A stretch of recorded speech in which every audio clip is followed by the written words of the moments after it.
Сәлем достар, қазақша викторина арнасына қош келдіңіздер. Бүгін заттардың ерекшелігін табатын боламыз. Жалпы 15 сұрақ болады, бір сұраққа 10 ұпай, әр сұраққа 10 секунд. Ал ендеше бастамастан бұрын арнаға тіркеліп, лайк басып, қоңыраушаны шертіп қойыңыздар. Мені қолдап десеңіздер жақсы болады. Ал енді бастаймыз.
Достар, осылайша қазақша викторина арнасында осылай 15 сұрақ болды. Сіздер қаншауына дұрыс жауап бердіңіздер, соны комментарийге жаза кетіңіздер.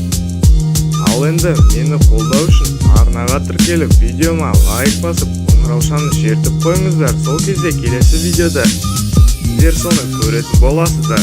Ал енді қазақша викторина арнасына қош келіпсіздер. Ал енді келесі кездескенше аман сау болыңыздар.